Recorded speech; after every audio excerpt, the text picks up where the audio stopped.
It's Charlie from Daily Motor, and today we've got the sound system demo on the 2022 Volvo XC40 and its 13-speaker Harman Kardon audio system. This is going to be an in-depth review. We're going to take a look at how the infotainment system works, take a look at audio inputs, adjustments, controls, speaker locations, then we're going to go out on the road and listen to these sample tracks while we're rolling, and I'll give you my thoughts at the end. If you don't care about any of that stuff at the beginning, you just want to hear the music, click at the head in the video. We've got chapters to get you right to the tunes.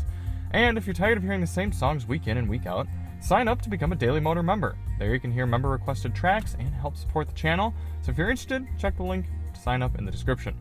Before we get started, let's hop out and take a look at the car. This is the recharge version of the XC40, so all electric. It's been a really nice car to have around. I'm a big fan of it.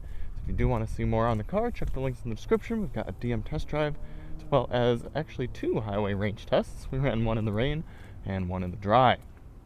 This car actually turns off when you get out of it, so you have to get back in, and once it senses your weight on the seat, it resumes. And we typically try to do these tests with lossless, uncompressed WAV audio files on a USB stick plugged directly into the system. However, this Volvo system does not support music plugged into USB, which is very frustrating for me because it also doesn't support Apple CarPlay or Android Auto, so it really makes it difficult to get high-fidelity music into the system. First complaint with it right there. That's kind of the main deal, is that part's frustrating. But we are streaming through Bluetooth, so it is going to be compressed. Not my ideal setup, but it's kind of what we got to run with here. I do have my high-quality Roland binaural microphones in my ears, giving you the most realistic audio system demo on YouTube. We also do the test with the sound settings set to their factory defaults. Let's take a look at those now. This is the Android Automotive infotainment, so you can see it's kind of Android-ish. You got your apps here. But go here to sound. It's decently responsive and quick. We've got different seat optimizations. You can do driver, all, or rear. Let's go through those.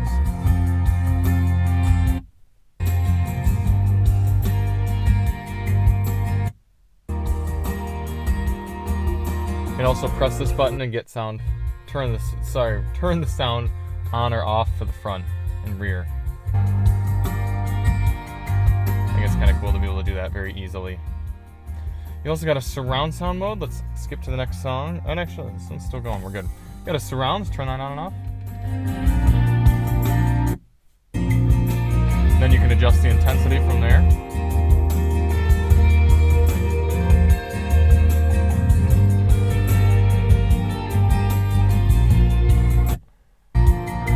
I do most of our testing with surround off because that's going to sound more true and realistic to the recording, but certain songs you might want to have surround on. Then you've got treble, bass, and subwoofer. Let's go through those.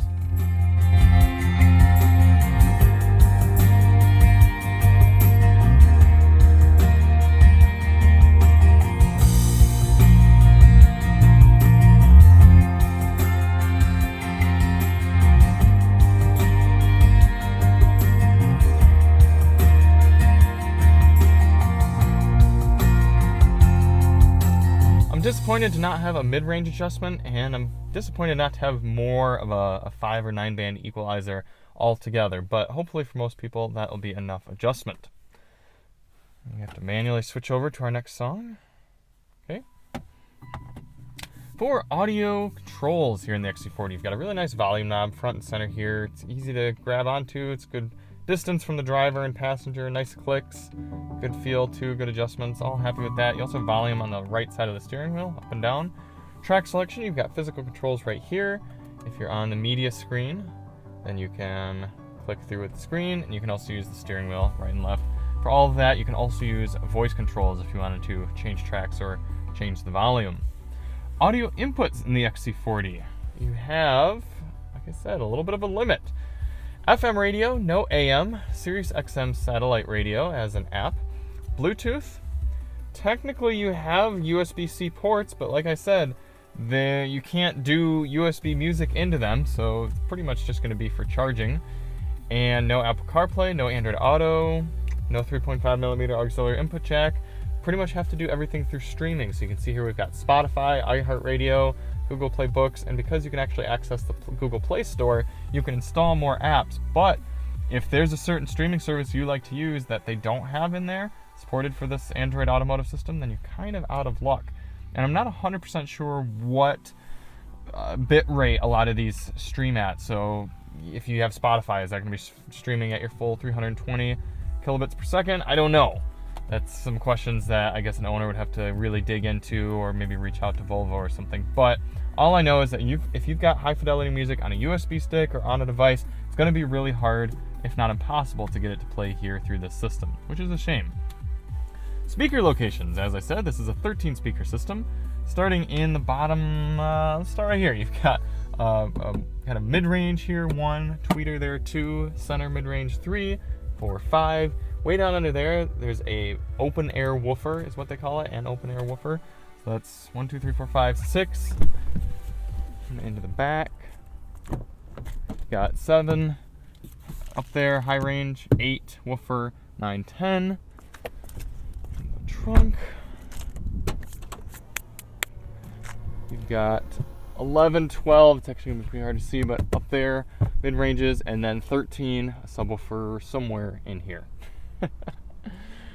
Alright, well, there's no Apple CarPlay or Android Auto support for this car, so I guess we might as well get out to the highway and get these other tunes going.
powerful high bass sounds and lower mid-range sounds from this car. You can hear in this song that we're listening to, there's a good driving punch to the system. if I had any complaints about the sound, it would be the upper mid-ranges come through a little strong. There sometimes certain songs I listen to a little harsh in my ears, and a little bit of that hollow sound. I noticed that from a lot of Harman Kardon systems. Something about that center speaker, they've just got it tuned up a little bit too much, just giving a little too much hollowness, but I like the power, and overall I like the balance. This next song, let's turn the bass all the way up, see how it does. I hate using my phone for this. That is, nope, not that one. This one.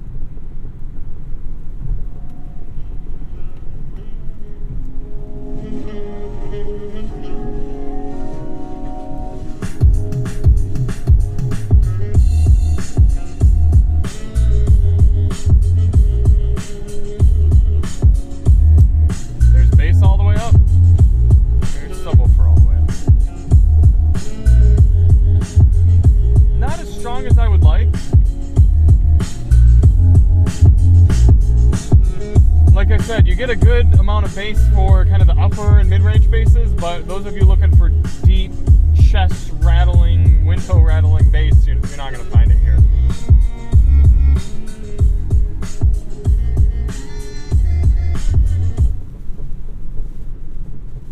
Whoops, we need this one.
Thoughts on 13 speaker Harman Kardon system here in the XC40 Recharge. There's a lot I like about it, I really do. And there's also that stuff that frustrates me. The lack of high fidelity inputs is a big con to me. I had similar feelings with our Tesla Model Y that we owned. It had an excellent sound system, but since I had no way of streaming directly from my phone, it didn't matter if I was using something like Amazon Music here to get high quality uncompressed audio. It still had to go through the Bluetooth protocol and get compressed in order to be played that way. At least with the Tesla you could plug in a USB device. This, I can't even do that, so that's a big con to me. However, the fact that the sound quality is what it is pretty darn good. It's getting an A in my book for sound quality itself. It's definitely a strong system. I really enjoy turning up my more complex music. Pretty much everything I've listened to has sounded good. There's a little bit of that hollowness, but that can be pretty easily overlooked. I like the sound adjustments, I like the controls, I like the interface. I just wish there were those extra inputs, and the fact that you're talking about $60,000 for the system definitely puts it in range with a lot of other excellent systems. In fact, you could get other Volvo models with the Bowers and Wilkins and be easily up at that S-tier system. So thank you all so much for watching. Hope you found this informative and enjoyable. If you do want to see more on the XC40, check the links in the description. And we'll see you on the next one. I'm Charlie from Daily Motor, and as always, drive on.